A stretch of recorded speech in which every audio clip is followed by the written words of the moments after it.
हिंदुस्तान के बड़े बड़े नेताओं के बच्चे बैंकॉक में पढ़ते हैं, वहां के स्कूल में। जैसे नेपाल की राजधानी काठमांडू, जो पहाड़ पे एक शहर है, उस सर्द जगह पे होटलिंग करने, मौज मस्ती करने इंडिया के लोग जाते हैं। एक रात में लाखों रुपए पानी की तरफ फूंक दिया, उस अधनंगी लड़की के जिस्म पे पैसा नचवा के उस पैसा फेंक के मौज मस्ती करके आ गए। सूटकेस में पैसा लेके गए और सारा पैसा 2-4 घंटे में रात में उड़ा दिया और फिर वहां से आ गए। ये सारे पैसे मौज मस्ती, अल्लाह ने 10 साल छोड़ दिया, 20 साल छोड़ दिया, 25 साल छोड़ दिया। अल्लाह के नजदीक 10, 20, 25, 50 साल एक सेकंड है। उसके बाद फिर क्या हुआ? वो काठमांडू का खतरनाक जलजला आया कि लाशें सड़ गई, कोई दफनाने वाला नहीं मिला। ट्रैफिक पुलिस बन करके वो सीना तान करके पूरे चौराहे पे सारे मर्दों की जीनत बनी रहे। औरतें इसलिए नहीं पैदा हुई हैं कि वो अपने सर पे 10 कुंटल मिट्टी लाद करके वो यहां से वहां तक पहुंचा है। औरतें इस काम के लिए नहीं पैदा हुई। औरतें इस काम के लिए नहीं पैदा हुई हैं कि वो एक साल वो बच्चा दें और दूसरे साल मर्द बच्चा दे। एक साल औरत बाहर काम करे और दूसरे साल मर्द बाहर काम करें। दोनों का चेहरा अलग है। मर्द के चेहरे पे दाढ़ी नहीं है, औरत के चेहरे पे दाढ़ी नहीं है, मर्द के चेहरे पे दाढ़ी है। औरतों के सर के बाल लंबे हैं, मर्दों के सर के बाल लंबे नहीं है। लेकिन आज मर्द लंबे बाल रख के औरत बनना चाहते हैं और औरतें बाल कटवा के मर्द बनना चाहती। और फिर बाल बच्चा, उनका बेटा, जो बेटा डीएम बनेगा, एसपी बनेगा, प्रोफेसर बनेगा, बैरिस्टर, लॉयर बनेगा, वो गुटखाखोर है। वो रात रात भर मोबाइल चला के अपनी जवानी को तबाह बर्बाद करने वाला, मुश्तजनी करके, हैंड प्रैक्टिस करके जवानी को बर्बाद करने वाला, तवाइफ के कोठे पे जाके महीने में एक दिन अपनी जवानी बर्बाद करने वाला, प्यार मोहब्बत के नाम पे गली कूचे में जैसे कुत्ता हड्डी खोजता है, उसी तरफ नौजवान छोकरे जो दूसरों की बहू बेटी को ढूंढते हैं, कहीं मिल जाए तो बस निगाहें ताक कर जमा करके उसको देखें और अपने दिल को बहलाएं, आंख को सेकते रहे, यानी ढूंढते रहते हैं। कुत्ते हड्डी खोजते रहते हैं, उसी तरह आजकल के छोकरे वो लड़कियां खोजते रहते हैं। जिसको डीएम बनना था, ऑफिसर बनना था, बैरिस्टर बनना था, 18-18 घंटे पढ़ने के बाद उसको साहब आईपीएस ऑफिसर बनना था, समाज का नाम ऊंचा करना था, बड़ा काम करना था, वो आशिक बन गया, गुटखाखोर बन गया, जवानी को तबाह बर्बाद करने वाला बन गया। और ये बिटिया अब इसको एक डॉक्टर बनाने का जुनून चढ़ा हुआ है। इसको डॉक्टर बनाना, इसको इंजीनियर बनाना। अब इंजीनियर जिसको नहीं बनना था उसको बनाना है, और जिसको बनना था वो गुटखाखोर, जिसको डीएम बनना था वो गुटखाखोर बन गया, वो आशिक बन गया। और उल्टा पुल्टा जब काम होगा, अभी मेरठ में जब एक लड़की एक लड़के को काट करके जब डाल दिया सीमेंट वाले साहब डब्बे में, सारा हिंदुस्तान चीख पड़ा। एक नहीं, हर घर की ही कहानी है। अभी ये लड़कियां इसलिए नहीं है कि वो चुस्त जीन्स और टी शर्ट पहने और जाके कॉलेज में पढ़ें। डीएम तो 1 करोड़ में एक औरत बनती है, मगर 99% औरतों की आबरू प्यार मोहब्बत के नाम पे तबाह बर्बाद हो जाती। इंजीनियर बनती है लाखों में एक, मगर इज्जत आबरू का सौदा होता है 100% का। वो कोई औरत बच जाए स्कूल कॉलेज में पढ़ने के बाद, या हजारों लाखों में करोड़ों में कोई औरत बच जाए, लेकिन यहां कोई बच नहीं पाएगी। शादी होगी 25 साल की उम्र में, यहां तो 18 साल के बाद से ही प्यार मोहब्बत के नाम पे 2-4 हमल गिर जाते हैं। साहब इज्जतों का सौदा होता, आए दिन अखबार में खबरें आती। ये बताइए कि लड़का लंदन में रहता है। लंदन हम लोग नहीं गए हैं, हम लोग कहां कुवैत गए हैं, जॉर्डन गए हैं, पाकिस्तान गए हैं, दुबई गए हैं, लेकिन लंदन नहीं गए। लंदन का कल्चर जानते हैं वहां कैसा है, इंग्लैंड के बारे में जानते, मगर हम लंदन नहीं गए। मगर वो लड़का लंदन में काम करता था, पढ़ा लिखा लड़का लंदन में काम कर रहा। वहां पौंड चलता है, पौंड का मतलब हिंदुस्तान का, अगर वहां का 1 पौंड हुआ तो हिंदुस्तान का समझ लें कि साहब 85-90 रुपया हो गया, 100 रुपए। वहां का 1, यहाँ का 100 रुपया हो गया। इतना महंगा सिक्का है वहां का। वो बंदा वहां कमाता था और यहाँ उसकी बीवी थी। शौहर बाहर कमा रहा है तो कम से कम कमाने वाले शौहर से प्यार करना चाहिए, अपनी इज्जत की हिफाजत करनी चाहिए कि हमने उनसे शादी की है, मेरी इज्जत उसकी अमानत है। वो तो 1-2 साल के बाद आएगा, लेकिन पैसा उनका है और रंग रलियां दूसरे के साथ मना रही है। और इस कदर डाइन बन गई, खबीसा मरूदा कुतिया, वो कुतिया इस कदर डाइन बन गई कि अपने दूसरे मर्दों के साथ मिलकर जिस पति से उनकी सारी बहारें थी, जिस पति की कमाई पर उनका कपड़ा और उनका ऐश आराम सब था, उसी पति को जख्मी करके बुरी मौत मारती रही। दिल पे वार, सीने पे वार, पेट पे वार, सर पे वार, पांव पे वार, यानी कोई खतरनाक कट्टर दुश्मन भी उतना खतरनाक काम नहीं करता है जो उस खतरनाक खबीस मरदूद कुतिया पत्नी ने अपने पति के साथ ऐसा काम किया।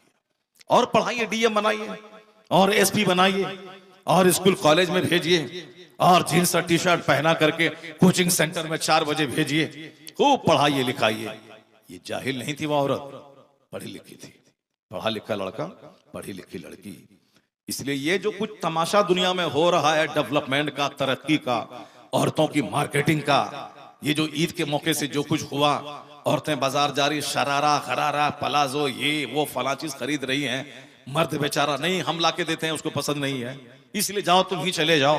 अब औरतों की मार्केटिंग, मर्द बेचारा अपने काम में लगा हुआ है, औरतें सारी रात के 12 बजे तक मार्केटिंग कर रही हैं। ये जो तमाशा खड़ा कर दिए हैं, ये तमाशा अमन और चैन को तबाह करने वाला तमाशा। आने वाले वक्त में वो खतरनाक हालात पैदा होंगे कि एक आदमी शादी करने से डरेगा। जब एक बीवी पे एतमाद करके करोड़ों की दौलत छोड़ के बंदा दिल्ली, पंजाब, कलकत्ता जाता है, बीवी पर एतमाद करके अपने बाल बच्चों को रख के छोड़ करके दिल्ली पंजाब जाता है, जब वही कातिल बन जाए तो किस पे एतमाद करेगा बंदा? जरा भी सब्र नहीं है। शौहर बाहर गया, दूसरे मर्द से मुंह बिचका के बात करने लगे, दूसरे मर्दों के साथ साहब रंगरलियां मनाने लगे, दूसरे मर्द, यहां तक खबरें आ रही जिन इलाकों के अक्सर मर्द फॉरेन रहते हैं, उस इलाके की खवातीन का हाल इतना बुरा है, इतना बुरा है कि अक्सर खवातीन का चक्कर होटल से जुड़ा हुआ है। यानी शहर में जो होटल है, उस होटल में इसकी तस्वीर वहां रखी हुई है और वो वहां कोई क्लाइंट ग्राहक आया, उसको फोन किया जाता है और ये सज धज करके वो वहां जाती हैं, होटल अटेंड किया, 5,000 10,000 रुपए कमाया और चले। शौहर अलग भेजता है 10,000 रुपए और इज्जत बेच करके वहां से वो कमा रही 10-20 हजार रुपए। इसीलिए है महंगा सैंडल, महंगा पर्स, महंगा मोबाइल, महंगा मेकअप और हर हफ्ते में एक बार जाना है इस साहब सैलून में जाना है और फिर वहां पे उसको अपना सजना और धजना है। अब ये सारी चीजें हो रही हैं, ये सारी चीज सिर्फ फैशन ने चंद पैसों के शौक में इज्जत आबरू सबको नीलाम किया। ये तो मेरठ की कहानी थी ना, हम तो आज 10 साल से इस कहानी को 5 साल से बोल रहे हैं।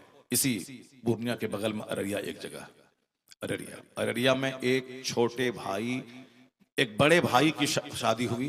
बड़ा भाई रेलवे में नौकरी कर रहा था, रेलवे में नौकरी करता था, नौकरी और सारे घर वालों को खिलाता था, लेकिन उसकी बीवी जो कुतिया थी वो अब उनके छोटे भाई से प्यार करने लगी। अब छोटे भाई से मिल करके जो पूरे घर को कमा के खिलाता था, पूरे घर का सहारा था, वो रेलवे में नौकरी थी, चाहे चपरासी की नौकरी हो, चाहे गेट उठाने और गेट गिराने की नौकरी हो। रेलवे की नौकरी का मतलब ही है अच्छी तनख्वाह, मेयारी नौकरी, सर्विस पीरियड में मर गया तो उनके बाल बच्चों की साहब अनुकंपा के आधार पे नौकरी होती है। यानी रेलवे की नौकरी का मतलब है अच्छी नौकरी। मुलाजमत करता था, पूरे घर वालों को खिलाता था, लेकिन ये इश्कबाजी, ये बदन में गर्मी, चूंकि अच्छा खाना पीना है और मोबाइल में देखना है, खाने की गर्मी, मोबाइल की गर्मी, अब वह गर्मी को सर्दी में बदलने के लिए अब शौहर बेचारा सर्विस कर रहा है, अब सामने देवर उसका है, उससे मोहब्बत हुई अपने देवर से मोहब्बत करके। जब शौहर कमाने वाला, घर चलाने वाला वो घर आया, ये मरदूद, ये कुतिया अपने देवर के साथ मिलके ये कुत्ता अपने बड़े भाई को ज़ब्ह कर दिया। क्या कहेंगे उसको? लोग कहते हैं कि आप बहुत हार्ड बोलते हैं, बहुत सख्त बोलते हैं। ये बताइए कि इसको क्या कहिएगा आप? कमाने वाले भाई को जो सारा घर चलाता था, और ये कुतिया बीवी जो अपने शौहर, नौकरी वाले शौहर की बीवी थी, सिर्फ प्यार मोहब्बत के नाम पे देवर के साथ मुंह काला किया और दोनों मिल करके शौहर को मार दिया। और इससे वो तो चलो वो कुतिया थी, दूसरे की बेटी थी, वो कुतिया उस घर में आई थी, लेकिन वो भाई जो एक मां के पेट से पैदा हुआ, वो कैसा खबीस मरदूद था जो अपने बड़े भाई को ज़बह कर दिया। ये दुनिया, इस दुनिया ने तबाह बर्बाद कर दिया, मस्जिदें वीरान कर दिया इसी दुनिया की मोहब्बत में। लोग भूल गए मौत को इसी दुनिया की मोहब्बत में। बस इंजीनियर, डॉक्टर, प्रोफेसर, नौकरी, मकान, दुकान, गाड़ी, बुलेट, कार, इसी के जुनून ने लोगों को जानवर बना दिया। लोग अपनी मां को ज़बह कर रहे हैं। अभी 2-4 दिन पहले की खबर है कि एक बेटा अपने बाप को ज़बह कर दिया और उसको ज़बह करके डेड बॉडी को दिखला करके 50 लाख रुपए LIC से वसूल कर लिया।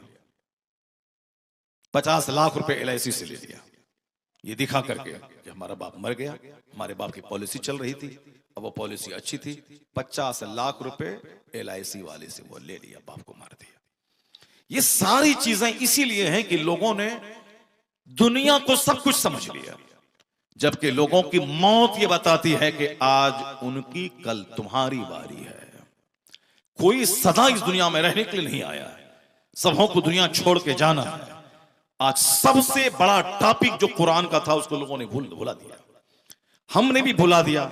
हम भी अपनी जबानों में किस्सा, ये कहानी, ये कॉमेडी, ये वो दुनिया भर की बातें हो रही है। जो कुरान पाक का सबसे बड़ा टॉपिक है उस पर गुफ्तगू नहीं हो रही है। कुरान पाक की सबसे बड़ी सूरत का नाम सूरह बकरा है। सूरह बकरा में जिस टॉपिक को जगह दी गई है, सबसे बड़ा उन्वान है मरने के बाद दोबारा जिंदा होकर हिसाबो किताब देना। यहां आदमी काफिर हो रहा है कि नहीं कोई खुदा कोई रसूल, दुनिया में कमाओ खाओ मौज मस्ती करो मर जाओ। अभी म्यांमार में जलजला आया, हजारों लोग मरे। थाईलैंड की राजधानी बैंकॉक में जलजला परसों आया, हजारों लोग मरे। कई मंजिला मकान जमीन दोष हो गया, जमीन में के मलबे में तब्दील हो गया। अभी परसों की बात है। तो लोग अब कह रहे हैं कि अल्लाह से डरो, हो सकता है जलजला यहां भी आ जाए और हम जमीन में धंस जाए। अब कुछ कमीने किस्म के लोग क्या रीमार के कर रहे हैं, अरे जलजला आएगा कल मर जाओगे, जो जिंदगी बची है खाओ पियो मौज मस्ती करो। ये सोच देखिए कि जलजला आएगा, मरना तो है ही, जो जिंदगी बची है खूब खाओ पियो मस्त रहो गाओ, मरना तो है ही, खूब खाओ पियो गाओ। और हमारी सोच क्या है, इस्लामी सोच क्या है कि अरे मरना ही है तो दुनिया के लिए क्या मरना, मरने के बाद जो जन्नत मिलेगी उस जन्नत के लिए मर जाना, उस जन्नत की तैयारी करना। मरने के बाद जो जहन्नम है उस आग से बचने की कोशिश करना। इसलिए हर जुमा के दिन खुतबे जुमा में भी यही टॉपिक होना चाहिए। जान लेके तो कल मौत आ जाएगी तो तेरे पास कितनी नेकियां हैं? नेकियां हैं 500, बुराइयां हैं 5 करोड़, कैसे कंपनसेट होगा? नेक और जिंदा दुनिया की उम्र है 100 साल, 100 साल 1 सेकंड है अल्लाह के नजदीक।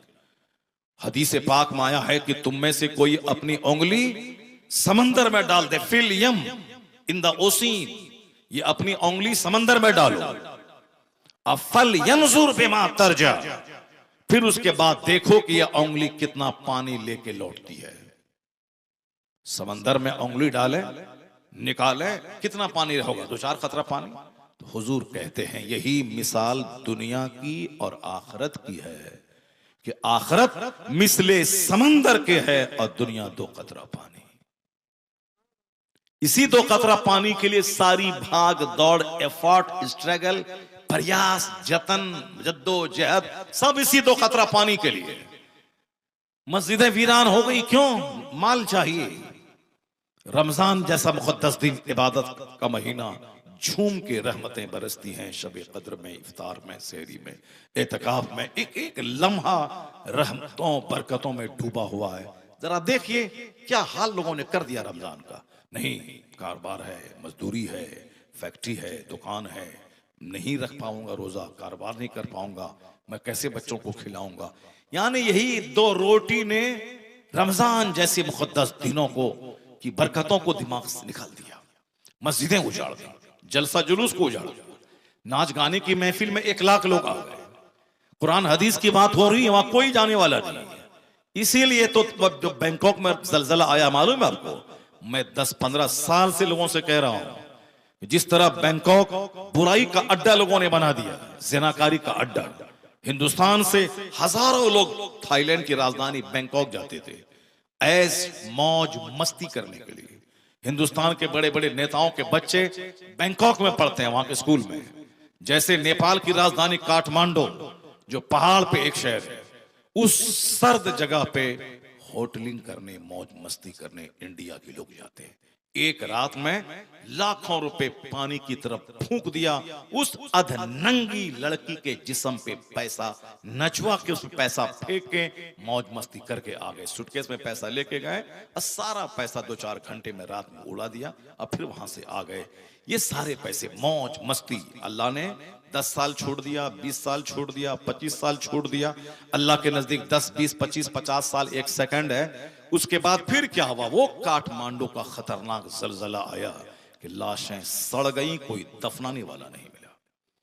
लाशें सड़ गई, दफनाने वाला नहीं। अब उसके बाद बारी थी बैंकॉक की, यानी लोग बैंकॉक जाते थे। बैंकॉक विदेश, थाईलैंड की राजधानी बैंकॉक। अब लोग वहां जाते थे अय्याशी करने के लिए। लेकिन आज 2 दिन पहले खतरनाक जलजला ने हजारों को जमीन के नीचे दफन कर दिया। ए मुसलमान, जिसको जहन्नम जाना है काफिरों को, उसकी बात छोड़ दे। उसका 2-4 दिन नाचना कूदना, ड्रामा करना, मकान में खेलना कूदना, दौलतों के अंबार पे मगरूर होना, ये जीरो है, कुछ नहीं है। अंजाम इसका आग है, अंजाम तबाही है। तुझको तो सोचना है कि हमें इन मुशरिकों की तरह नहीं बनना है। तुम तो पढ़े हो कुरान में, ये नजारे तो आज देख रहे हो। कुरान में आया है कि जो खुदा फिरौन को 400 साल की लंबी उम्र देना जानता है, वही खुदा फिरौन को पानी में डुबा के तड़पा के मारना भी जानता है। ये कहानी कुरान करीम में मौजूद है। बस रमजान में तरावी पढ़ लिया, क्या कुरान में है नहीं है कोई मतलब नहीं। अल्लाह क्या फरमाता है? वजावज़ना बिबनी इसराइल अल बहर फअतबाहुम फिरऔन व जुनूदुहु बग़यन व अदवा हत्ता इज़ा अदरकहुल ग़र्क़ क़ाल आमनतु अन्नहु ला इलाहा इल्लल्लज़ी आमनत बिही बनु इसराइल अलआन व क़द असैत क़ब्ल व कुन्त मिनल मुफ़्सिदीन फ़लयौम नुनज्जीका बिबदनिका लितकूना लिमन ख़ल्फ़का आया। अल्लाह कहता है कि हम मूसा और उनके मानने वालों को हम दरिया पार लेके गए। फिरौन पीछा करता हुआ आया, दरिया का पानी बिल्कुल पहाड़ की तरह खड़ा हो गया। जनाब मूसा अलैहिस्सलाम ने लाठी मारी, रास्ते निकल गए 12। आपके मानने वाले सब समंदर से बातें करते हुए आराम से दरिया पार कर गए। और जब आपको मारने के इरादे से फिरौन अपने मानने वालों के साथ जब दरिया के किनारे आया, तो देखा कि रास्ते बने हुए हैं। घुसा रास्ते में, बीच समंदर में जब पहुंचा तो अल्लाह ने कहा पानी आपस में मिल जाओ। पानी जब आपस में मिला, फिरौन खुदाई का दावा करने वाला 11 साल नहीं 400 साल की लंबी उम्र अल्लाह ने दी थी। 400 साल। तुम शराबी, पापी, ज़िनाकार, बेनमाजी, तुम बोलता है कि अल्लाह कहां है, रसूलुल्लाह कहां है, गौसे आजम कहां हैं? मुसलमान बर्बाद हो जाएंगे तब अल्लाह की मदद आएगी। बदतमीज, न कुरान पढ़ता है, न हदीस पढ़ता है, न आलिमों को गाली देना है, खाली मोबाइल चलाना है, सिर्फ दिन रात फिल्में देखनी है, गुटखा खाना है, चेहरा मोहरा जानवरों की तरह बना लेना है। और ये खसीस और रजील बोलता है कि अल्लाह कहां है। फिलिस्तीन में ये हो गया, इराक में ये हो गया, अल्लाह कहां है। हिंदुस्तान में उत्पात मच रहा है, अल्लाह कहां है। बदतमीजों, कुरान शरीफ में सारी बातें खोल खोल के बयान कर दी गई है। मूसा अलैहिस्सलाम के साथ 6 लाख की फौज जिहाद के लिए गई। एक बंदा ज़िना किया था, सिर्फ एक बंदा ज़िना किया था। 70,000 लोग 1 घंटे के अंदर में ताउन की बीमारी में तड़प तड़प के मर गए। वो काफिर नहीं था, वो सब के सब मुसलमान थे। वो हमारे जैसे कमजोर लीडर और कमजोर मौलवी के फॉलोवर नहीं थे। वो 6 लाख लोग जनाबी मूसा अलैहिस्सलाम के फॉलोवर थे। जनाबी मूसा अलैहिस्सलाम की लीडरशिप थी। आपकी क़यादत में वो जंग लड़ी जा रही थी, आपकी क़यादत। मूसा अलैहिस्सलाम जलीलुल क़द्र पर रसूल, 1,24,000 कमो बेश नबियों में 313 रसूल, 313 रसूलों में 5 साहिबे अजीमत रसूल, उस 5 में एक नाम जनाबे मूसा अलैहिस्सलाम का है। इतने बड़े रसूल जिनका चर्चा कुरान शरीफ में सबसे ज्यादा जिस पैगंबर का चर्चा आया है वो जनाबे मूसा अलैहिस्सलाम है पूरे कुरान। अब ये मूसा अलैहिस्सलाम 6 लाख मुसलमानों को लेकर कौम जब्बारीन से जिहाद करने निकले हैं, और मालूम है एक बंदा सिर्फ ज़िना किया था, 70,000 लोग 1 घंटे के अंदर अंदर प्लेग की बीमारी में तड़प तड़प के मर गए। और यहां हर कदम कदम पे ज़िना हो रहा, हर कदम कदम पे शराब पी जा रही, हर कदम कदम पे गुनहगार है। और उसके बाद ये कहते हैं कि अल्लाह कहां है, सर से लेके पांव तक ज़िनाकारी में डूबा हुआ ये कहता है कि अल्लाह कहां है, सर से लेके पांव तक शराब में डूबा हुआ ये कहता है कि अल्लाह कहां है। नमाज फर्ज हुई थी 15 साल की उम्र में, अभी 65 साल का बुढ़ा हो गया, अब तक नमाज पढ़ना नहीं आया है। नमाज में दोनों पांव की 10 उंगलियों का पेट जमीन से लगना चाहिए। 70 साल का बुढ़ा अभी जमीन में सजदे की हालत में किस उंगली का पेट लगना चाहिए ये ढंग तुझको नहीं आया है, अब बोलता है अल्लाह कहां है, अल्लाह कहां है। सजदा करना नहीं आया है, 80 साल की उम्र हो गई, बिस्मिल्लाह पढ़ना नहीं आया है, अब कहता है अल्लाह कहां है।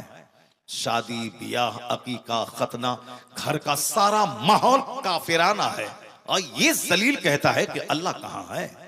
शादी ब्याह में काफिरों की तरह नाचना कूदना डीजे बजाना, औरतों का बेपर्दा घूमना, न नमाज की पाबंदी है, न शराफत व सच्चाई का ख्याल है, न सुन्नतों का ख्याल है, सारा काम धमाल काफिरों जैसा।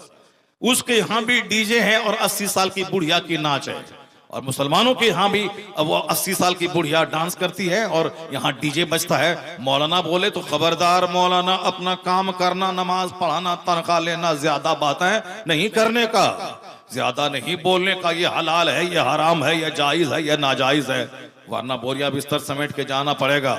जो करते हैं करने दो, तुमको करना जो काम है वो काम करो, बस तुमको जो करना है करो, नहीं बोलेगा तुम, हराम को हराम नहीं बोलेगा, हलाल को हलाल नहीं बोलेगा, गलत को गलत नहीं बोलेगा।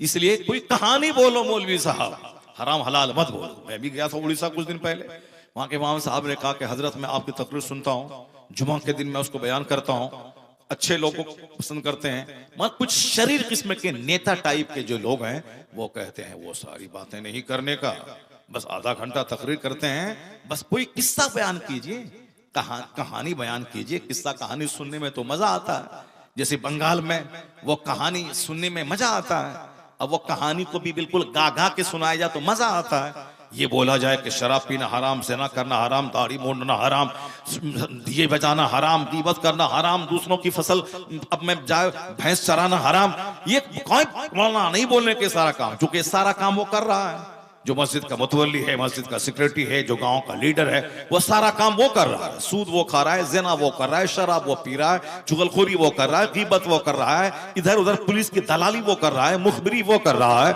2-4 आदमी को लड़ाता है, फिर पंचायती करके दोनों ग्रुप से पैसा लेके हराम माल वो खाता है। वो अब उसको कैसे सुनाया जाए कि हराम है ये हलाल है? इसीलिए बोलता है कहानी सुनाओ, कहानी सुनाओ, कहानी हराम हलाल वो नहीं बोलने का, लीगल इलीगल नहीं बोलने का, जायज नाजायज नहीं बोलने का। ये रजील कहते हैं कि अल्लाह कहां है, ये मत बोल अल्लाह कहां है। अल्लाह कहता है नहनो अक़रबु इलैहि मिन हब्लिल वरीद, अल्लाह हम तो उसकी शहरत से ज्यादा करीब है। वल्लाहु खबीरुम बिमा तामलून, अल्लाह को खबर है जो कुछ तू कर रहे हो। अल्लाह ताला तुम्हारे वमा तुख्फी सुदूर, जो तुम्हारे दिल के अंदर छुपा हुआ अल्लाह उसको भी जानता है। फयुनब्बिउकुम बिमा कुंतुम तामलून, अल्लाह बता देगा जो कुछ तुम दुनिया में करते थे, वो सब कुछ जानता है। यह जमीन सारी खबरें बताएंगी कि जमीन पे पीठ पे क्या क्या किया गया। यह जमीन सीसी कैमरा की तरह सारी गतिविधि को नोट कर रही है। 2 फरिश्ते दोनों कांधे पर, वो दोनों फरिश्ते हमारे हर स्याह और सफेद को नोट कर रहे हैं। अल्लाह तो देख ही रहा है। अल्लाह फरमाता है सयअलमुल लज़ीना ज़लमू अय्यमुनक़लबिन यनक़लिबून, अनक़रीब जालिमों को पता चल जाएगा वह किस करवट पलटा खाते हैं। वला तहसबन्नल्लाह गाफिलन अम्मा यामलू ज़ालिमून, जालिम जो कुछ कर रहे हैं वो अल्लाह को बेखबर मत समझें कि अल्लाह नहीं देख रहा है। अल्लाहु ला इलाहा इल्ला हुवल हय्युल क़य्यूम ला ताख़ुज़ुहु सिनतुम वला नौम, अल्लाह है, कोई माबूद नहीं सिवाय अल्लाह के, वो जिंदा है, लोगों को जिंदा रखने वाला है, वो उसको ना नींद आती है ना ऊंघ आती है, वो तुम्हारे सब कामों से बाखबर है, सब कामों की खबर उसको है। 100 साल 200 साल 1 सेकंड है उसके नजदीक। अल्लाह बंदों को छूट देता है, छूट देता है, लेकिन जब पकड़ता है कुतिया दाबिरुल कौमिल लज़ीना ज़लमू, जालिमों की बुनियाद अल्लाह काट के रख देता है, उसका नामो निशान मिटा देता है, उसकी नस्लों को मिटा देता है। कुतिया दाबिरुल कौमिल लज़ीना ज़लमू, कुरान कहता है अल्लाह जालिमों की बुनियाद काट देता है, उनका नामो निशान मिटा देता है, उनके खानदान का नामो निशान मिटा देता है। आज नमरूद की फैमिली का कोई आदमी ढूंढिए, फिरौन के खानदान का कोई आदमी ढूंढिए, अबू जहल के खानदान का कोई आदमी ढूंढिए, शद्दाद के खानदान का कोई आदमी ढूंढिए, नहीं मिलेगा। मगर आज दुनिया में जिंदा है कौन? जनाबी मूसा अलैहिस्सलाम का नाम जिंदा है, जिसको मारने के लिए फिरौन चला था। फिरौन की लाश सड़ी हुई म्यूजियम में मौजूद है। जनाबी मूसा अलैहिस्सलाम का नाम खिताब में जिंदा है, मोमिन की जबान पे जिंदा है। जुल्म मिट गया और सब्र आज तक जिंदा है।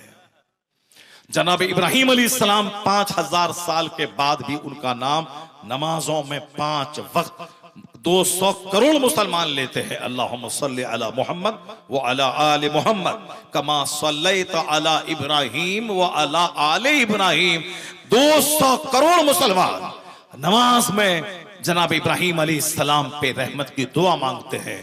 और जनाब मूसा इब्राहिम अलैहिस्सलाम जिसको आग में डाल दिया गया, जिनको इराक से निकाल दिया गया, जिनको लोगों ने मारने की धमकी दी, शहर से बाहर, शहर बदर कर दिया, लेकिन आज वही जनाब इब्राहिम आज जिंदा है, उनका नाम जिंदा है, उनकी कहानी जिंदा है।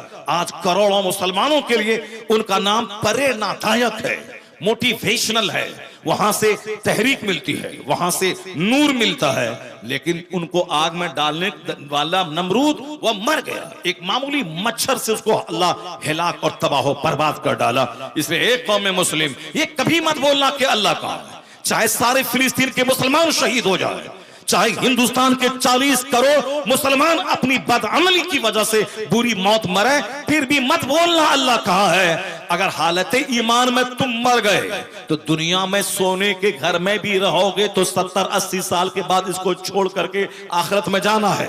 इसलिए दुनिया में अगर कोई अल्लाह के नाम पे सताया गया और मर गया तो ये समझ ले कि वो मुकद्दर का धनी है कि 1 मिनट की तकलीफ यहां सा और खरबों साल की जन्नत अल्लाह वहां अता फरमा देगा, जहां सदा रहना है, जहां हमेशा रहना है, जहां मौत ही नहीं है। दुनिया में चाहे सोने के बिस्तर पे सोए या सोने के घर में बनाए या रोजाना दूध और चावल खाते रहे, 80, 90, 100 साल के बाद तो दुनिया छोड़ के मरना है। बूढ़े आदमी को मौत नहीं आती है, वो झुंझला के बोलता है हमारे लिए मौत कहाँ है। बुढ़ापा, कमर तोड़ बुढ़ापा से हर आदमी बचना चाहता है कि वो बुढ़ापा जिस बिस्तर पे पेशाब पखाना हो, उससे बेहतर पहले मर जाए, पहले मर जाए। गोया लंबी जिंदगी पाने के बाद आदमी के लिए जिंदगी बोझ बन जाती है, समाज के लिए वो जिंदगी बोझ बन जाती है। लोग कहते हैं जल्दी से मर जाए, तो 100 साल के अंदर मर गए, खत्म। लेकिन जहां गए वहां का एक दिन 50,000 साल के बराबर है। और जहां मौत ही नहीं है, कान मिक़दारुहु 50 अल्फ सना, यानी डरो उस दिन से जिस दिन की मिक़दार 50,000 साल के बराबर है। क्योंकि हमने तो सिर्फ कहानी सुनाई है, रोना सुनाया है। जैसे फिल्म में लोग रोते हैं, रोलाते हैं, ऐसी कहानी बना दिया, ऐसा ढंग से वहां डायलॉग दिया कि लोग रोने लगते हैं। जैसे एक गाना है फिल्म में, वो जो शादी ब्याह के मौके पर मोहम्मद रफी की वो के गीत गाए जाते हैं कि बाबुल की दुआएं लेती जा, जा तुझको सुखी संसार मिले। उसको आज भी कोई सुनता है तो कमजोर दिल का आदमी रोने लगता है। वो गाना फिल्म का है मगर लोग रोने लगते हैं। तो आदमी के फितरत में है गमज़दा चीजों को देख के रोने लगना। तो आजकल इस रोने की बातें हो रही है, एक रोलाने का फैशन चला हुआ है, खूब रो और खूब रुलाओ ताकि तेरा चर्चा हो जाए। और एक तबका है खूब हंसो और खूब हंसाओ। यानी लोग कॉमेडियन बनना चाह रहा, लोग साहब ट्रेजिडियन बनना चाह रहा। अल्लाह वाला कौन बनेगा? कुरान कहता कुनू रब्बानियीन, यानी रब वाले बन जाओ, दुनिया वालों की नहीं, रब की खुशी तलाश करो। दुनिया वालों से वला तख्शबुन नास वख्शौनी, अल्लाह कहता है लोगों से मत डरो, मुझसे डरो। लोगों की रजा मत तलाश करो, मेरी खुशी तलाश करो। कॉमेडी करने वाला, ट्रेजेडी करने वाला रब की खुशी कब तलाश करेगा? लोगों की खुशी ढूंढने वाला रब की खुशी कब तलाश करेगा? जिस दिन रब की खुशी तलाश करेगा उस दिन तेरी तन्हाई मजमे से ज्यादा रोशन हो जाएगी। तू रब के सामने सजदारेज होगा। जहां खुदा की मोहब्बत में, खुदा के सामने एक कतरा आंसू बहा तो वो आंसू का कतरा जहां जहां जाएगा जहन्नम की आग उस पे आराम होती चली जाएगी। अब जरा गौर से सुनिए जो बात मैं कहने जा रहा हूं। कुरान पाक की सबसे बड़ी सूरत का नाम सूरह बकरा है। बकरा माने गाय। वो जो आप लोग पढ़े कुरान रमजान में जो तरावी सुने हैं, तरावी तालमून अल्लाह अकबर, ये जो सुने हैं पूरा रमजान में, बस एक तो कोई तरावी पढ़ने वाला नहीं, अब कोई पढ़ता है तो 10 दिन में 5 दिन में खत्म कर देना और उसके बाद फ्री हो जाना है, बिल्कुल जैसे हम आजाद हो गए। तरावी पढ़ना उतना जरूरी नहीं है जितना जरूरी है फजर, जोहर, असर, मगरिब, ईशा पढ़ना। ये पांचों नमाजें फर्ज आजम है, सबसे बड़ा फर्ज है। तरावी पढ़ना सुन्नत है, वो भी पढ़ना है, 5 वक्त की नमाजें पढ़नी। यहाँ लोग नमाजें पंजगाना छोड़ देते हैं, आया झट से तरावी पढ़ा और भाग गए, जैसे कि वो रमजान का हक अदा कर दिया। तरावी नहीं भी पढ़ता तो उतना बड़ा गुनाह नहीं था जितना बड़ा गुनाह फजर छोड़ना, जितना बड़ा गुनाह ईशा छोड़ना, जितना बड़ा गुनाह जोहर छोड़ना। जमात से नमाज पढ़ना, जो आसानी से मस्जिद जा सके, जमात से पढ़ सके, उसके लिए वाजिब है। अगर वो आदतन छोड़ेगा तो फासिक मरदूदु शहादा है वो। लेकिन रमजान में भी लोग जमात के आदी नहीं बन पाए। कुरान पाक इसीलिए सुनना था ताकि लोगों के रोंगटे खड़े हो जाए, लोगों की आंख से आंसू के कतरे बहे, लोग कुरान पाक को सुने कि अल्लाह ने इसमें क्या कहा। अगर नहीं जानते हैं तो कम से कम रोने जैसी सूरत बनाए, रोंगटे खड़े हों और इमाम साहब से कहें कि आप बताओ कि आज तुमने कुरान में क्या पढ़ा, अल्लाह रब्बुल इज्जत ने हमसे क्या कहा है। अगर नहीं तुमको आता है तो कम से कम तफसीर की किताबें देख करके 10 मिनट के लिए हमको बता दो, ताकि हम जान जाएं कि सूरह बकरा का नाम बकरा क्यों पड़ा है, हम जान जाएं कि सूरह आले इमरान का मेन थीम क्या है, हम जान जाएं कि सूरह फातिहा का मतलब क्या है, कि सारा कुरान जमा है सूरह फातिहा में और सारी सूरह फातिहा जमा है बिस्मिल्लाह के बिस्मिल्लाह में, और बिस्मिल्लाह में सारा मफहूम जमा है बा के नुक्ते में। यानी सारा कुरान उस छोटे से नुक्ते में जमा है। उसको फैला दें तो एक पॉइंट बन जाए, समेट लें तो एक पॉइंट बन जाए, फैला दें तो सारी कायनात उसमें समा जाए। तो अब उसमें है क्या, सुनाओ नहीं। या तो जल्दी से सहरी में खाना है 1 घंटा, इफ्तार में 1 घंटा, और तरावी झटपट जल्दी जल्दी सुनाओ। जो काम 2 घंटा करना चाहिए 1 घंटे में जल्दी समेटो। और जो सहरी 2 खजूर खा लिया, 1 घोंट पानी पी लिया, बस काफी सुन्नत अदा हो गई। अब उस सहरी के लिए 1 घंटा, ताकि खूब चावल खाएं, रोटी खाएं, चाय पिएं, सिगरेट पिएं, बस आप कुल्ली उल्ली करें। उसके बाद आजान हो रही, फिर भी झटपट डाल दिया, उसका टाइम खत्म हो गया, फिर भी अंदर में डाल के पानी पिया, हाँ हमारा रोजा हो गया। जो काम 1 मिनट में करना चाहिए उसको हम करते हैं 1 घंटे में, और जो तरावी 2 घंटे में पढ़ना चाहिए उसको 15 से 20 मिनट में समेट कर रख दिया उसको। अब जरा सुनिए गौर से कि सूरह बकरा में क्या कहा गया है। कुरान पाक की सबसे बड़ी सूरत है सूरह बकरा। बस यही एक कहानी तो बोलना है मुझको, उसके बाद अगर ये अब बात आपको याद रह गई तो अपने घर में इसको बयान कीजिए, अपने दोस्तों के बीच बयान कीजिए, अपने अहबाब के बीच बयान कीजिए। कुरान पाक में 114 सूरतें, सबसे बड़ी सूरत का नाम सूरह बकरा है। ये बकरा के माने गाय होते हैं, गाय का एक चैप्टर है उसमें, उसी चैप्टर के नाम पे इस सूरत का नाम गाय पड़ा। और वो चैप्टर है इसीलिए ताकि हमको पता चल जाए मेरा मकसद हयात क्या है, मैं पैदा क्यों होता हूं, मैं मरता क्यों, मरने के बाद क्या होगा। क्योंकि आज ये तस्वुर धूमिल होता जा रहा है, इसी लोग ठेठ और दिलेर होते जा रहे हैं। हदीस में आया है कि जो डेली 20 बार मौत को याद करेगा वो चाहे अपने बिस्तर पे क्यों ना मर जाए, अल्लाह उसे शहादत का मर्तबा अता फरमाएगा। जो रोजाना 20 बार 20 टाइम्स 20 बार जो मौत को याद करेगा। क्या मतलब है? मतलब उसका यह है कि जो 20 बार मरने को याद रखेगा वो ढेर तमन्ना दिल में नहीं पालेगा, वो लंबी ख्वाहिशात दिल में नहीं पालेगा। ये भी चाहिए वो भी चाहिए, जैसे औरतों को अच्छा कपड़ा चाहिए जो खोले हुए हैं, अब वहां लोग दौड़ रहे हैं, हम गरीब हैं परेशान हैं, अब वो माला माल हो रहा है। बोल दिया कि तुम्हारे घर में काला जादू कर दिया, अगर तुम मर जाओगे तुम्हारा बेटा मर जाएगा, तुम्हारी बीवी मर जाएगी, 3 साल के अंदर तुम्हारा सारा घर उजड़ जाएगा। वो खतरनाक जादू किया हुआ है। जो आदमी 5 रुपए चंदा तरावी में हाफिज जी को नहीं दिया, अब ये 50,000 रुपए उसको जाके दे आता है। 5,000 रुपए इमाम साहब को, 500 रुपए इमाम साहब को माहाना देने में परेशानी है, जबकि इमाम साहब की खिदमत करे तो सवाब मिलेगा।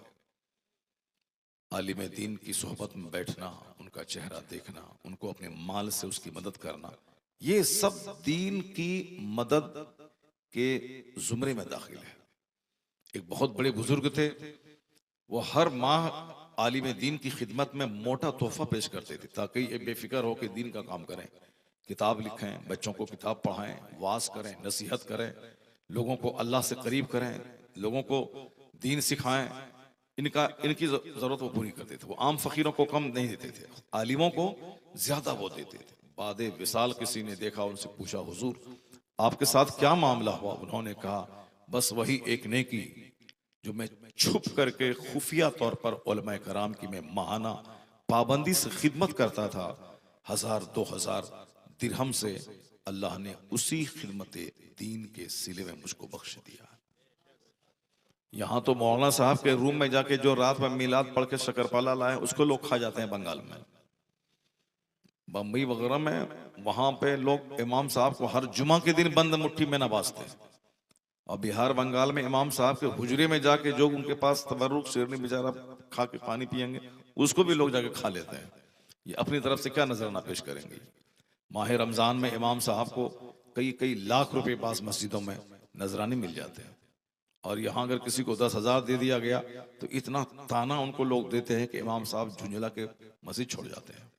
10,000 क्या मिला कि साहब 10 तरह की बातें लोग करने लगते हैं, अरे इतना पैसा मिल गया। आलिम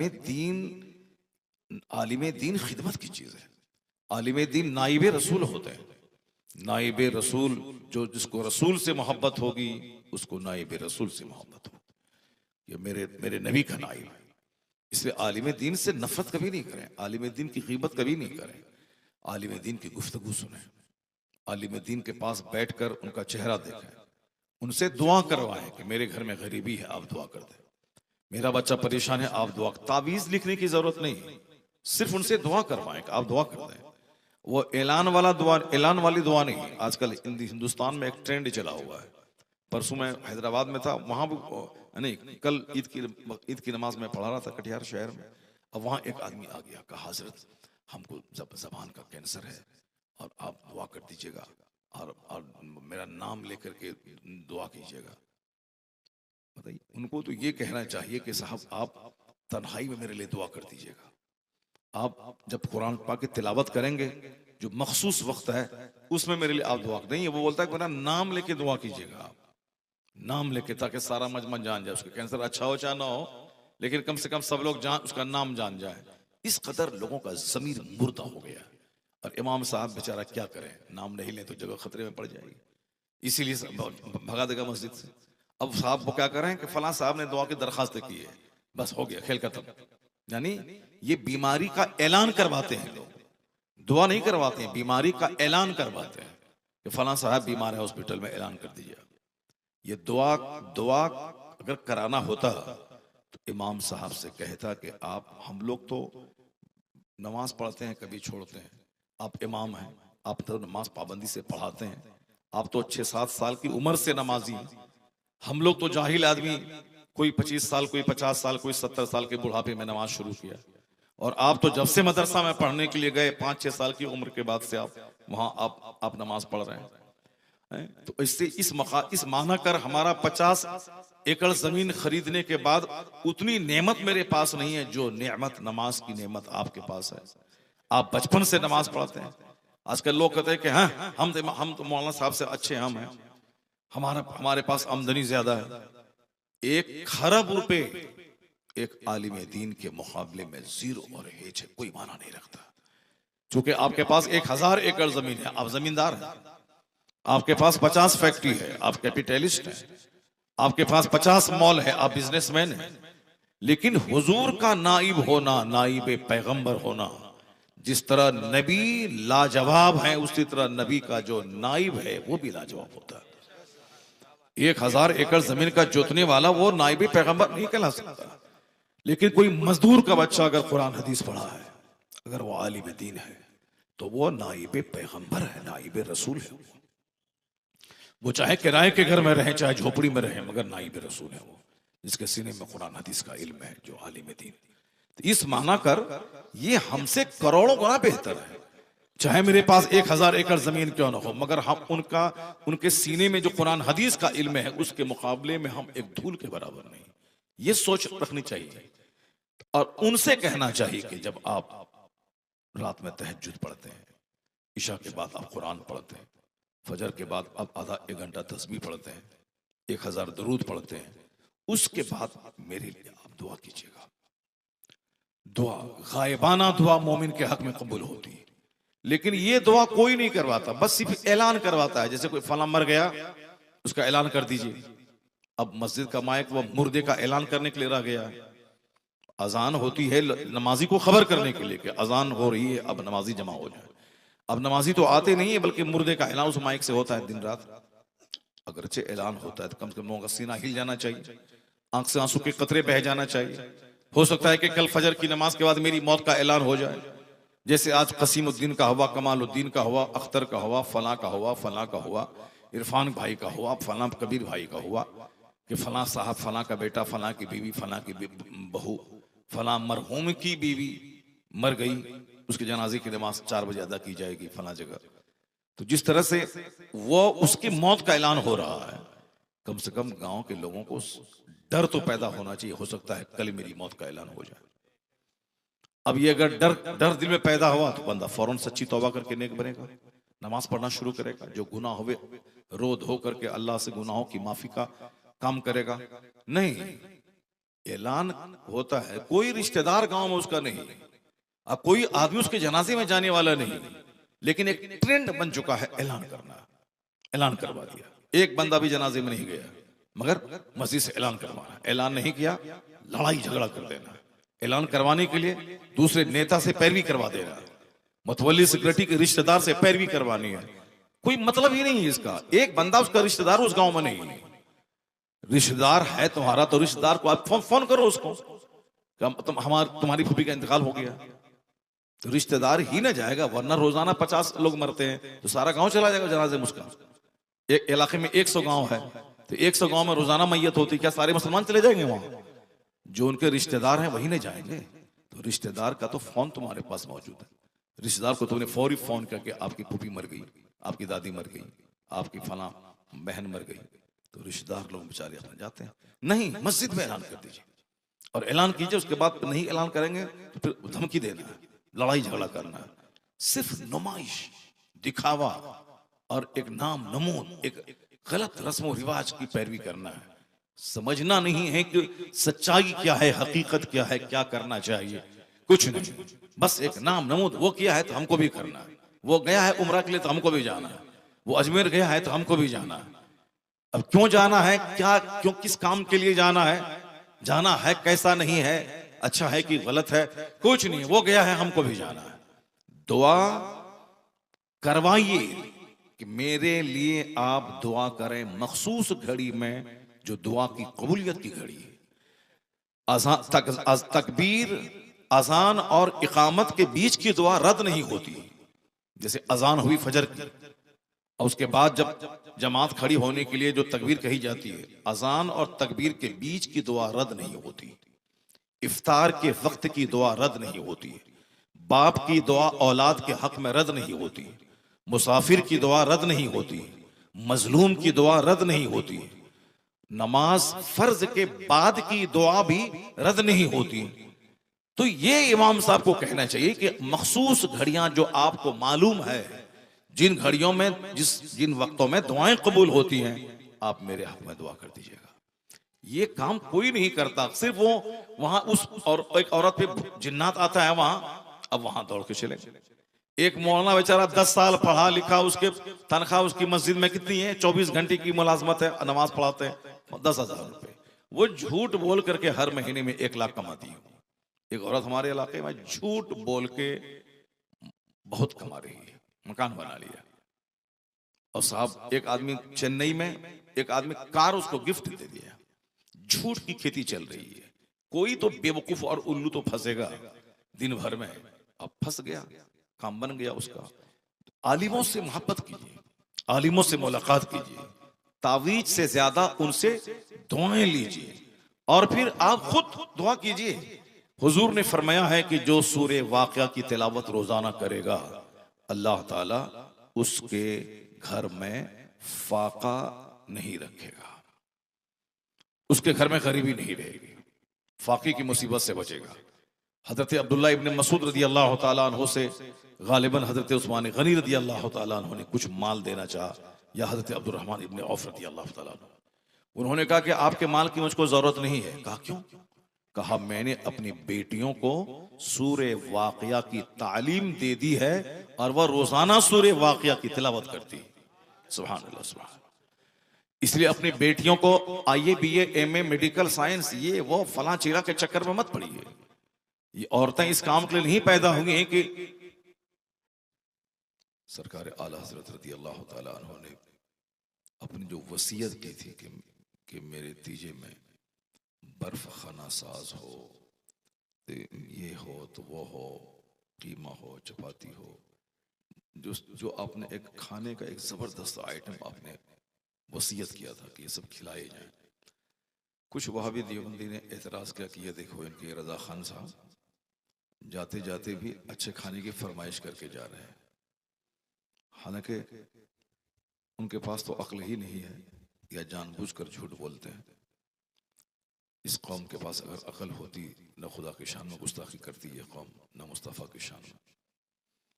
तो आला हजरत के बारे में ऐसा वो बोल गए। हालांकि सच्ची बात यह है कि आला हजरत फाजिल बरेलवी ने शरीयत पर अमल करते हुए वसीयत किया है कि तीजा के बहाने गरीबों को बेहतरीन खाना खाने को मिल जाए।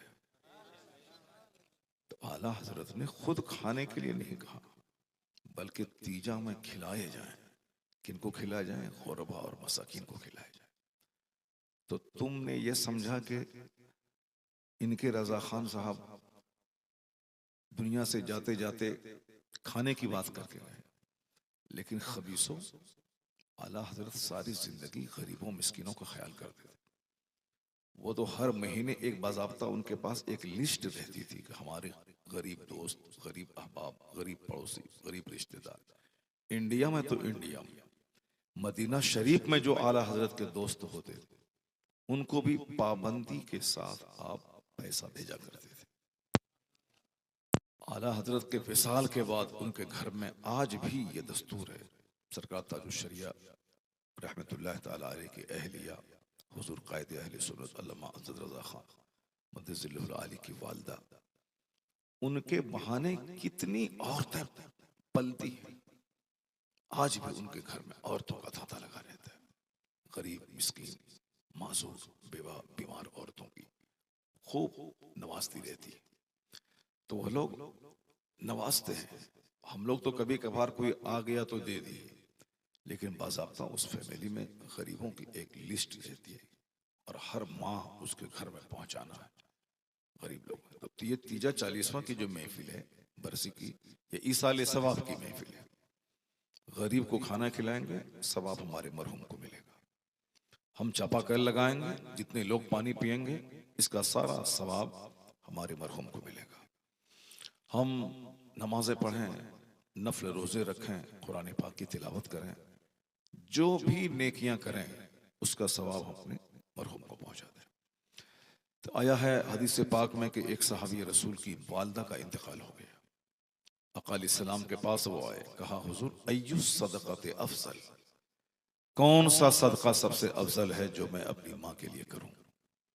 फर्मा बरदार बेटा वो है जो जिंदगी में माँ बाप की खिदमत करे और इंतकाल के बाद जो खिदमत के तकाजे हैं उसको फुलफिल करे। वो खिदमत के तकाजे क्या हैं? माँ बाप के दोस्तों से हुस्न सलूक करे, माँ बाप की कब्रों पे हफ्तावार जुमा और जुमेरात को हाजिरी दिया करे। माँ बाप पर अगर कर्ज है तो अच्छा बेटा वो है, उस कर्ज को अदा करे। अगर माँ की कोई सहेली है तो उस माँ की सहेली के साथ हुस्न सलूक करे। अगर उनके बाप का कोई दोस्त है तो उस बाप के दोस्त के साथ अच्छा सलूक करे। ये है विसाल के बाद अपने बाप के साथ हुस्न सलूक करने का तरीका। उसी में ये भी है कि बाप को जो चीज पसंद थी उस पसंद का ख्याल किया जाए, बाप को जो चीज नापसंद थी उस नापसंद का ख्याल किया जाए। तो एक सहाबी रसूल की वालदा का इंतकाल हुआ, आका अलैहिस्सलाम के पास आए, कहा हुजूर अय्युस सदक़त अफजल, कौन सा सदका अफजल है जो मैं अपनी वालदा के लिए करूं? तो आका अलैहिस्सलाम ने यह नहीं कहा कि कुरान शरीफ मुसहफ शरीफ को मस्जिद में जाके दे दो, चाहे कोई पढ़े ना पढ़े उसको डाल दो बक्स। आजकल हमारे यहाँ के यही रिवाज है, एक मस्जिद में एक एक हजार नुस्खे कुरान शरीफ के बक्स में बंद होते हैं और उसके ऊपर में नाम लिखा जाता है, फला साहब ने अपने बाप के इसाले सवाब के लिए ये कुरान शरीफ का ये बक्स मस्जिद में दान किया है। अब चाहे कोई पढ़े नहीं पढ़े, अलबत्ता मेरा नाम उसमें लिखा हुआ रहे और लोग जब मस्जिद में दाखिल हों तो वो देखें कि फला साहब ने ये बक्स दिया है। क्या जहालत है ये! एक तो वहां 10 बॉक्स में कोई पढ़ने वाला नहीं, अब मजीद 25 बॉक्स रख दिया उसमें। बरकत की खातिर अपने घर में कुरान पाक का नुस्खा रखना अच्छा है, लेकिन उससे बड़ा काम यह है कि कुरान करीम की तिलावत की जाए, कुरान करीम को पढ़ा जाए। रोजाना जो सूरे वाक़िया की तिलावत करेगा उसके घर में फाका नहीं होगा, गरीबी नहीं आएगी। कोई नहीं पढ़ता है। गरीबी से बचने के लिए, मालदार होने के लिए ये आमिल वो आमिल, जाहिल किस्म के आमिल जिसको कुरान पाक सही से पढ़ना नहीं आता, नमाज के तौर तरीके उसको मालूम नहीं, ठीक ढंग से पाकी नापाकी के कायदे उसको मालूम नहीं, बस बैठ गए ताबीज लिखना आसान बहाना है। कम से कम दिन भर में एक दो बेवकूफ तो फंसेगा कोई। अब एक दो बेवकूफ से ही फंसेगा, उससे 200 400 500 रुपए कमा लेंगे और धीरे धीरे एक दलालों की टीम इलाके में फैल जाएगी और लोगों को फंसा फंसा के लाएंगे और अपना काम चलता रहेगा। 50 को ताबीज देंगे, एक को तो फायदा हो ही जाएगा। ताबीज नहीं भी देता तो भी उसका काम बन गया होता। अब एक बहाना हो गया कि ताबीज दे दिया। ताबीज लिखना अच्छा काम है। सरकार मुफ्ती आजम हिंद रदी अल्लाह तआला अन्हु लिखते थे और ताबीज में इतना असर था कि अगर कोई बांझ औरत आती, मुफ्ती आजम हिंद की ताबीज उनको दे दी जाती, वो साहिब औलाद हो जाती थी। वो तो मुफ्ती आजम हिंद तो बहुत बड़े थे। मुफ्ती आजम हिंद के सच्चे जानशी ताजुश शरिया रहमतुल्लाह तआला अलैह, उनके पास एक शख्स पाकिस्तान में आया, कहा हुजूर औलाद नहीं है। आपने कहा कि ठीक है, अल्लाह चाहेगा तो औलाद होगी, बेटा होगा और तुम उस बेटे को आलिम बनाओगे। उन्होंने वादा किया कि हाँ, अगर बेटा हुआ तो मैं बेटे को आलिम बनाऊंगा। सरकार ताजुश शरिया की दुआ से अगले साल उनको एक बेटा पैदा हुआ और उसने अपने बेटे को आलिम बनाया। वो आलिम पाकिस्तान का आज तक जिंदा है, वो आलिम जो सरकार ताजुश शरिया की दुआ से पैदा हुआ। तो ये तावीज गंडे का कारोबार जो लोगों ने शुरू किया है, कोई काम नहीं मिला तो तावीज लिखो।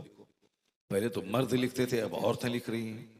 कोई ना कोई तो मिल ही जाएगा। अब मिल जाता है दुनिया में, जब मदारी डुगडुगी बजाता है तो उसको देखने के लिए 50 लोग जमा हो जाते हैं। झूठा आदमी कोई कहानी कॉमेडी कहते हैं तो वहां 10 लोग जमा हो जाते हैं। कोई करतब कोई तमाशा दिखलाता है, वहां 50 लोग जमा हो जाते हैं। लोगों को क्या है, बस एक तमाशा, कहीं हंगामा हुआ, भीड़ लग गई, लोग चले आए। हमारे मदरसे के 5 किलोमीटर दूरी पे एक तमाशा हुआ था, इतने लोग सुबह से शाम तक लाखों की तादाद में लोग जमा हो रहे। सारा पूर्णिया शहर खाली हो गया, सारे डॉक्टर के यहाँ सन्नाटा छा गया। अब सारा पेशेंट यहाँ आ रहा है। कौन? एक औरत है, जिस औरत के ऊपर में जिन आता है। अब वो औरत से तेल फुकवाने के लिए हजारों की लाइन लगी हुई। डीएम पुलिस वालों को लेके आया। सारे तमाशे को देखने के बाद सबको लाठी मार के भगाया। उस औरत से कहा कि तुम खबरदार ये सब सारा कारोबार समेटो वरना जेल में डाल दूंगा। तो फिर वो तमाशा खत्म हुआ। क्या है नहीं है, लोग तो भोली भाली भेड़े हैं। एक भेड़ गिर गई कुएं में, एक भेड़, अब सारी भेड़ें गिर गई।